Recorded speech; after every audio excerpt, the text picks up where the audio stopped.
Très heureuse de vous savoir nombreux, mesdames, messieurs. C'est l'heure de vous informer et bienvenue à cette édition du journal. Début ce lundi 2 mai 2022 de la campagne électorale des gouverneurs et vice-gouverneurs dans les provinces à problème de la République démocratique du Congo. Au Congo central, précisément dans la ville de Matadi, au siège de l'Assemblée provinciale, les affiches des différents candidats gouverneurs placardées devant l'organe délibérant. 22 candidats sont alignés sur les programmes des auditions de ces candidats gouverneurs par les députés provinciaux en plénière se présente de la manière suivante. Mardi 3 mai 2022, 11 candidats sont alignés, à savoir Badou Christin, Badou Guy, Dimelo Antoine, Diomi Eugène, Konde Jean Bosco, Kiakokwa Thomas, Kisolokele Christophe, Lelo Roli, Lendo Joseph, Luemba Justin, pour ne citer que cela.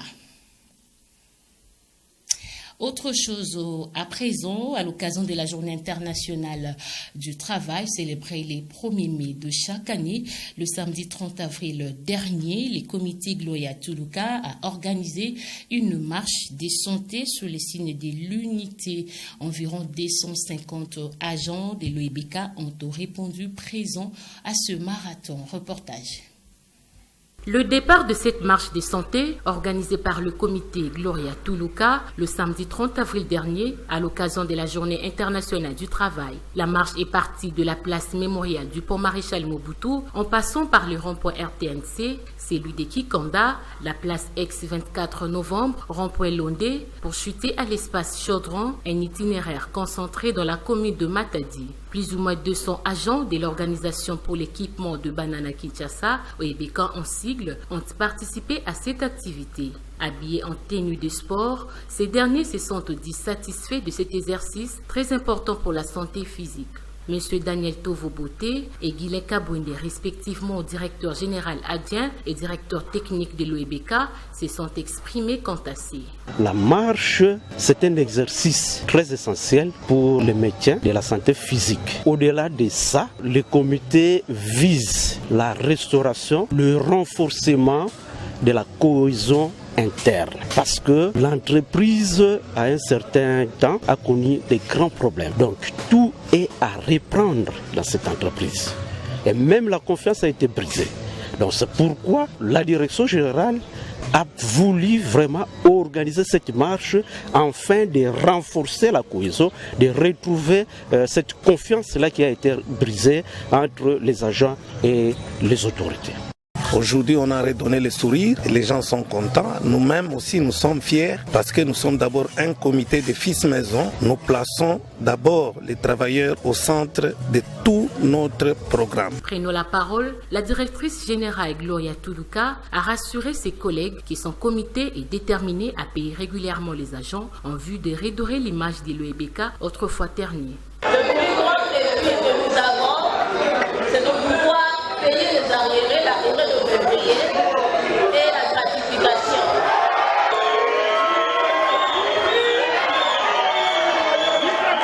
S'en est suivi un moment fort, constitué à boire et à manger, ainsi que des pas de danse, histoire de lier l'utile à l'agréable.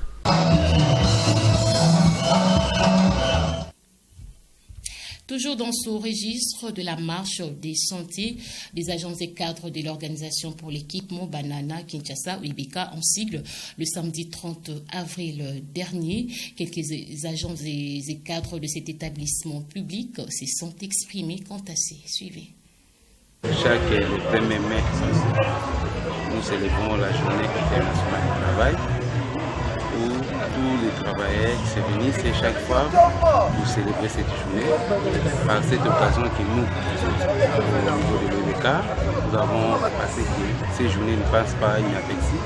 C'est pour cela que nous avons organisé une marche de santé avec tous les agents et cadres.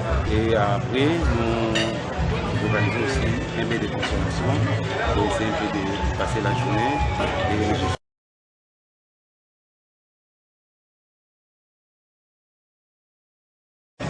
C'est le 1er mai aujourd'hui, nous sommes en train de commémorer la fête du travail. C'est le monde entier qui est en train de commémorer cette fête. Et aujourd'hui à l'OEBK, nous sommes contents parce que le comité actuel est venu valoriser l'agent que nous sommes. Et voilà, à cette occasion, nous nous sommes réunis autour de cette marche de santé et nous sommes ici ensemble avec nos chefs et nous sommes dans la joie de ce que ce comité est en train de faire. Il est en train de faire un travail fort pour un travail décent à l'OEBK et nous disons merci, coup de chapeau à ce comité que nous sommes en train de soutenir et nous croyons à leur vision, nous croyons qu'ils vont arriver et nous leur donnons un coup de main pour que ce travail puisse aller de l'avant. La direction générale de l'OEBK a organisé une marche de santé, ce qui n'était pas comme d'habitude par le passé avec les anciens comités. Ce comité veut l'intégration de tout le monde. C'est pourquoi je nous invite tous à accompagner ce comité qui est composé uniquement de fils maison. Aujourd'hui, ainsi de suite. Donc, le travail amène l'indépendance. Si nous sommes payés régulièrement, ça va apporter réellement notre indépendance. Les personnels scientifiques et administratifs du collège Twin School étaient également dans la rue le même samedi 30 avril 2022 dans le cadre de la célébration de la Journée internationale du travail commémorée le 1er mai de chaque année. Roger Missamon et bienvenue Johnny pour les détails.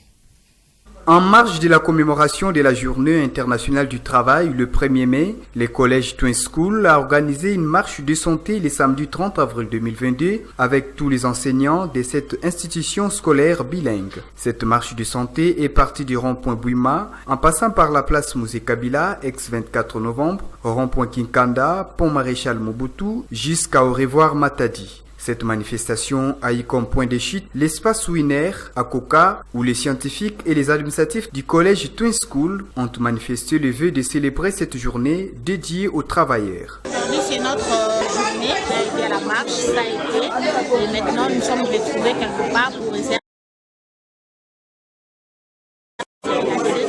avec les amis.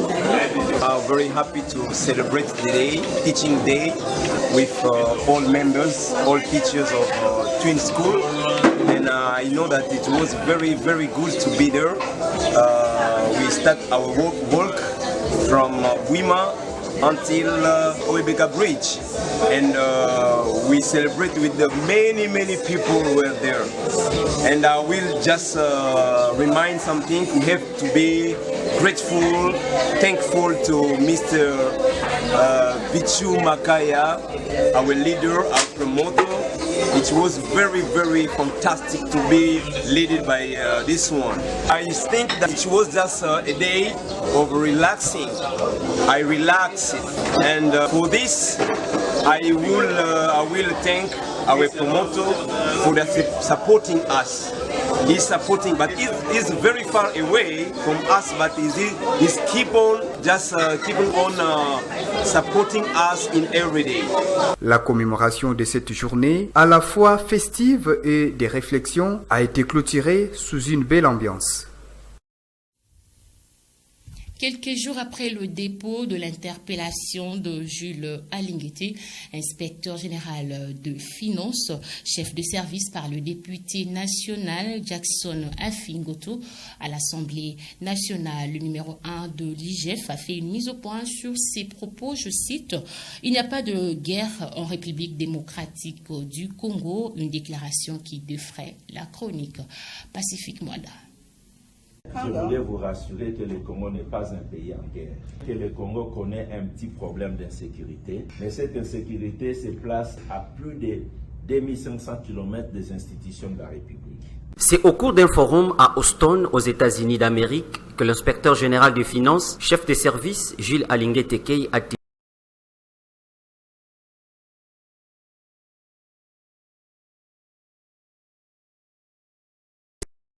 Indigné par ces mots considérés de fallacieux et d'injustice, le député national Jackson Os Afingote, élu de la circonscription de Irumu dans la province de l'Ituri, a déposé le jeudi 28 avril 2022 une interpellation au bureau de l'Assemblée nationale contre les patrons de l'IGF, conformément aux dispositions de l'article 193 du règlement intérieur de la Chambre basse du Parlement. À en croire cet élu du peuple, cette déclaration met en cause les effets fournis par les FRDC qui travaillent à bras le corps pour le maintien de la paix en République démocratique du Congo. À l'issue de cette interpellation et spéculation des Congolais sur les réseaux sociaux, Jules Alinguete a fait une mise au point pour éclairer les zones d'ombre. Je ne suis pas ici pour faire l'état de la situation sécuritaire de la RDC. Nous avions été invités avec certains membres du gouvernement, certains parlementaires pour participer à une conférence sur les investissements en RD Congo. Et nous, particulièrement l'inspection générale des finances, nous devions intervenir sur les avancées réalisées par les pays en matière de la lutte contre la corruption et l'impact sur l'amélioration du climat des affaires et des investissements. Voilà, c'est dans ce cadre-là que nous sommes intervenus. Je pense que cette question de la guerre à l'Est est une incidence. Au fait, c'est un élément que les gens ont tiré. J'aimerais tout d'abord que vous sachiez, je regrette profondément l'incompréhension que mes propos à Houston a entraîné dans les réseaux sociaux. Nous avions voulu tout simplement dire que le Congo est un pays fréquentable aujourd'hui sur le plan des investissements. Le président de la République ainsi que le gouvernement continuent de faire des avancées appréciables dans le cadre de la lutte contre la corruption et l'amélioration du climat des affaires, et il est temps aujourd'hui que les investisseurs viennent au Congo. Jackson Afingote a adressé une série de questions à l'inspecteur général des finances, notamment qu'est-ce qui justifie la présence de la MONUSCO en République démocratique du Congo, pour ne citer que cela. Page noire dans cette édition du journal. Les chanteurs et compositeurs congolais Serge Kiambukuta Levo a quitté la terre des ancêtres le dimanche 1er mai 2022 à Paris en France à l'âge de 73 ans. Il est le père biologique de l'artiste William Nzobazola, connu du grand public sous les sobriquets de Nino, et frère du dauphin Joski Kiambukuta. Suivez. Et pourtant tu savais bien, je t'aime. L'artiste musicien congolais Serge Kiambukuta n'est plus. La nouvelle est tombée dans la matinée de ce dimanche 1er mai 2022. Victime d'un cancer de la gorge, le père biologique du célèbre artiste et rappeur franco-congolais Nino, Serge Kiambukuta est décédé à l'hôpital Henri Mandouel à Créteil en France. Frère du défunt chanteur Joski Kiambukuta. Lemvo Nzobazola Serge, alias Serge Kiambukuta, fut ancien chanteur de l'orchestre Grand Zaïko Wawa de Feli Manouakou. À l'époque de Shekeda, Jeffar, Lukombo, Shanita et Mambata jouaient poster. Serge Lemvo fut également enseignant du français à Gombe Matadi au Congo central. Pour la petite histoire, Serge Kiambukuta était choisi pour prononcer un mot de remerciement à l'endroit du frère Cyril au nom de la promotion de cette année-là. En passant, le frère Cyril, directeur des écoles chrétiennes de l'école centrale de Gombe Matadi, présidait le jury des examens pratiques de la section pédagogique. Le discours qui avait prononcé Serge et la manipulation de la langue, les frères décida sur le champ d'engager Serge comme professeur de français à l'école Gombe Matadi. L'artiste et compositeur Serge Kiambukuta fait parler de lui dans la chanson Monsieur Raison, un titre qui a bougé le public à l'époque, alors sous le nom de Kiambukuta Lemvo. La sœur aînée du développement s'appelle la paix. Sport à présent, clôture ce dimanche 1er mai du stade d'Amar de Matadi du championnat provincial féminin du Congo central, édition 2001-2022. Et comme lors de la première, la deuxième est encore remportée par Espoir de Kassangoulou contre Force de Mwanda. Les filles de Kassangoulou se sont imposées début à 0 au coup de sifflet final. Rivanciala était présent. Cette compétition provinciale féminine prend des formes d'une propriété privée du football club féminin Espoir de Kazangoulou. Quelques jours avant son issue, Christivi Manoka, capitaine et latéral gauche du FCF Espoir, avait prédit les résultats finaux de la compétition. On a déjà remporté cette coupe une fois déjà, mais on est sûr et certain que la domination était nette ce dimanche 1er mai face aux filles du football club féminin Force de Mwanda. Les tenantes du titre ont ouvert le score tôt dans la partie, soit à la 13e minute, par Bibi Louye Kakio. Cette dernière a repris le ballon relâché par la gardienne du FCF Mwanda, partie d'un coup de pied arrêté pour le placer au fond du filet. 11 minutes après, Gelvi Lumengu a imité sa coéquipière et a corsé l'addition à la 32e minute de jeu, synonyme du but de la victoire pour Espoir Kazangoulou dès la première période du match. Au terme du face-à-face, Christivi Manoka a exprimé sa joie et a surtout confirmé qu'elle avait raison de dévoiler très haut les intentions de sa formation. On est tellement contente de remporter cette coupe. On est vraiment dans la joie. C'était pas facile pour nous, vu qu'on était venu ici juste pour travailler, bosser, pour remporter les coupes. C'est ça qu'on a fait. Du moins, c'était ça notre objectif. Il faut toujours travailler pour mieux augmenter aussi nos capacités ainsi qu'aller aussi de l'avant. Qui sont juste courageuses, qui travaillent aussi comme nous, qui fournissent vraiment des efforts pour mieux être comme nous. Côté vaincu, certes la déception existe, mais pas totalement.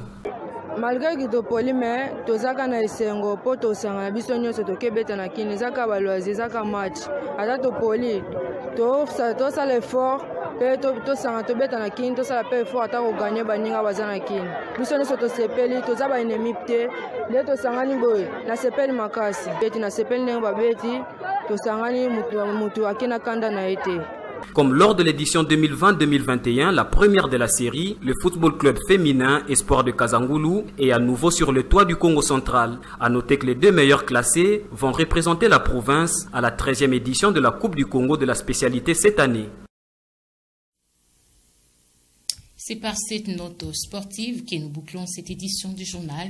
Mesdames, Messieurs, merci à vous de l'avoir suivi.